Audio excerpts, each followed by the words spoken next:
Anna Bright, welcome to my channel. I'm #2 pickleball pro in the world, and today I'm going to be talking to you about the secret to high level improvement. Please subscribe if you're new. I'm going to be including a new way to win a paddle of mine, a signature AB paddle. So keep watching and I will detail just how you can enter to win that. If you are someone who feels like you have been playing a ton of pickleball, but you've kind of hit a plateau, maybe you've consumed some of my content on how to raise your floor, which is really, really important, but things just aren't really clicking for you, then keep watching. This video is all about developing your ceiling, which is probably more fun if we're being honest. So the first question you have to ask yourself is it time for me to develop my ceiling? All right, we have our floor level, we have our ceiling level. The goal is to win at our floor, dominate at our ceiling. That's the goal of my academy. But how do we know that maybe our floor is kind of there? We're not losing because of our floor, we're losing because of it's like a ceiling problem. Well, the first thing is, have you watched yourself play? If you have not watched yourself play, gotten the phone out, gotten the tripod out, and watch yourself back, I don't think you're really truly equipped to answer this question.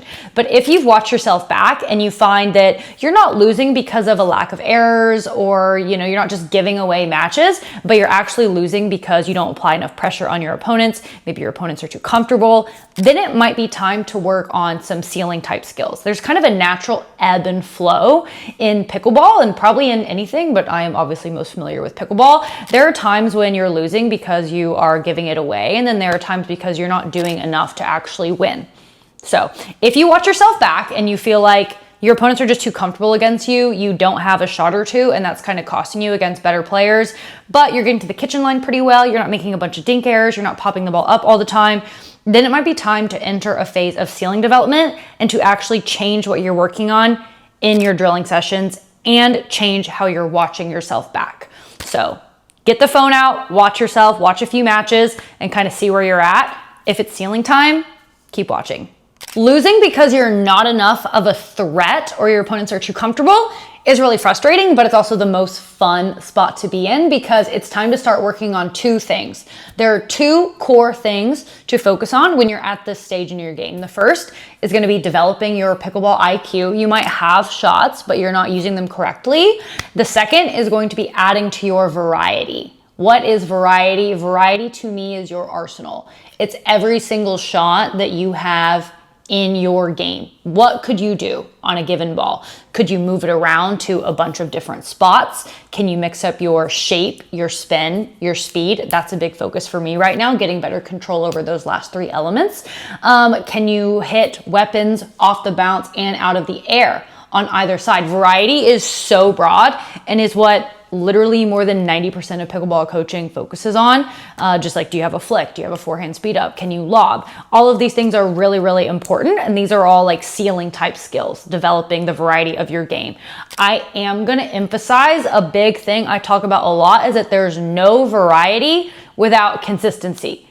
If you are not a consistent player, then it doesn't matter if you have every shot in the book, it's still not gonna actually do that much for you. So if you're working on your variety, you can't be neglecting your consistency. You can't just let that go out the wayside, you're still gonna lose. You also still need to have really tight decision-making and really good IQ, because if you have all these shots, but you don't know how to use them and you use them all at the wrong time, it does still absolutely nothing for you. So you need to be working on your IQ development like it's a muscle while you're actually adding weaponry.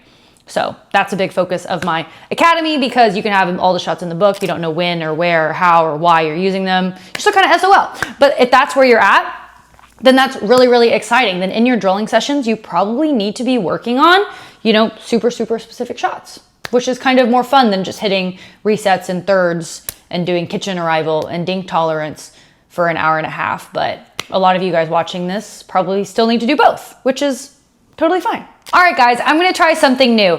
If you are subscribed to my channel, you have to be subscribed and comment the word ceiling in a creative way. And I'm going to choose one person and I'm going to be sending you a signed AB Scorpius paddle. All right, let's try this out. Back to the video. So what do you actually need to add? So when it comes to variety, I like to say it's really super important that you have a weapon off of your forehand and your backhand side at the kitchen line. You've got to have something. It's optimal to have weapons out of the air on the forehand and backhand, as well as weapons off the bounce, off the forehand and backhand. But you've got to have something. If you have nothing on the backhand side, out of the air or off the bounce, why would a smart opponent not hit every single ball to your backhand? Hint, they wouldn't. No matter your shot tolerance, eventually, if you cannot hurt them, then they don't need to be scared of you. They should just keep hitting the ball there, and eventually they will get something to work with.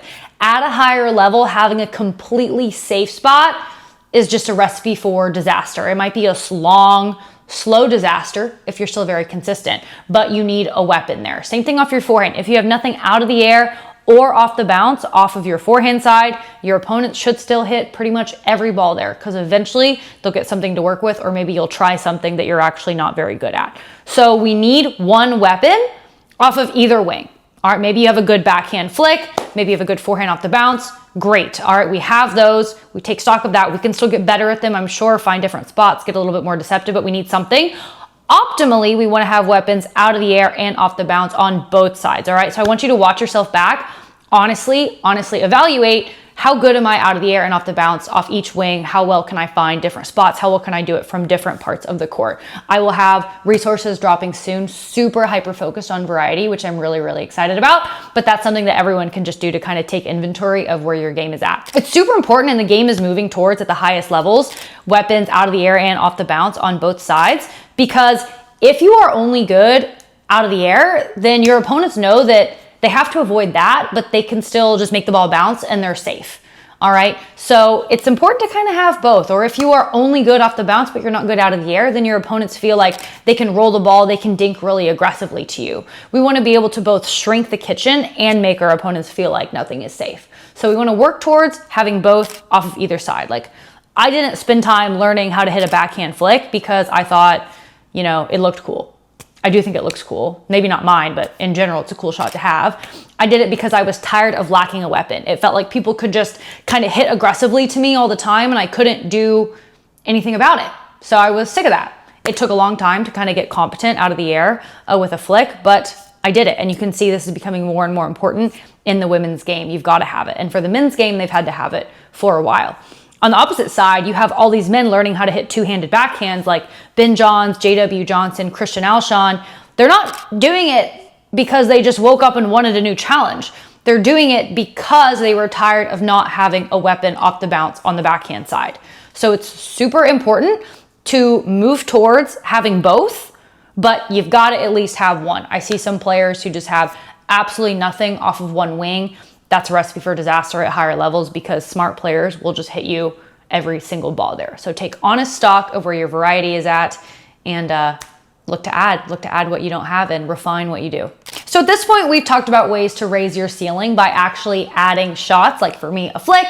For a lot of men, it's a two-handed backhand.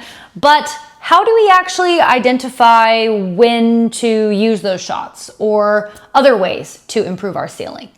It's going to be all pressure all the time.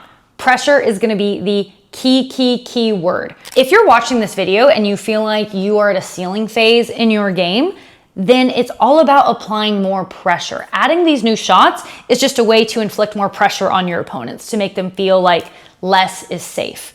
All right, pressure is super important. I'm going to challenge you, when you watch yourself back, try to identify all the times when you could have applied more pressure, but you didn't. You might have noticed, oh yeah, I don't have a backhand off the bounce, I'm not doing enough there. But how often is it when you could have showed some aggression, but you didn't? Maybe you could have loaded your legs more and threatened speed up, but you didn't. Maybe your opponents were working their way back into the kitchen and you hit the ball 3 feet shallower than you needed to.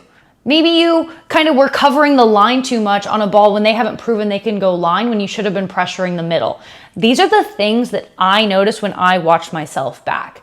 Please comment if you guys want me to kind of talk through an older match of mine and kind of show you guys what I'm seeing there.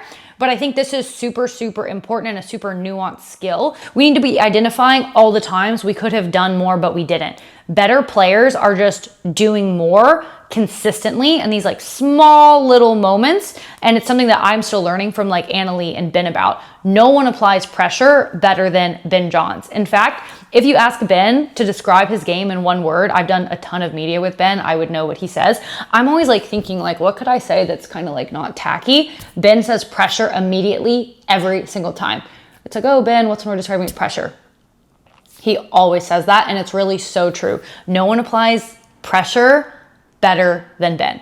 All right, guys, I'm gonna try something new. If you are subscribed to my channel, you have to be subscribed and comment the word ceiling in a creative way. And I'm going to choose one person and I'm going to be sending you a signed AB Scorpius paddle. All right, let's try this out. Back to the video.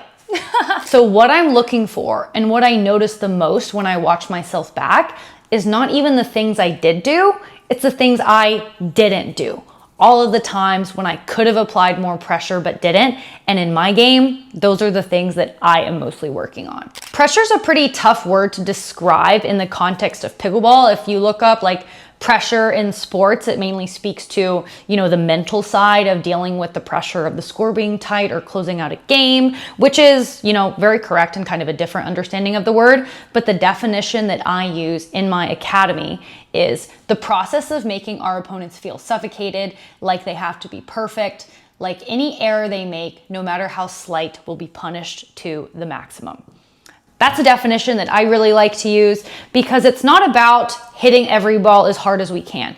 If we hit every ball as hard as we can, if I hit every ball as hard as I could, I would be a 4-0. I would never get to the line, right? But it's just about making your opponents feel like anything they do wrong, any ball they pop up even ever so slightly, any error they make, we will capitalize on completely. If they leave the ball a foot higher than they should, I'm gonna hit it right at their feet or worse.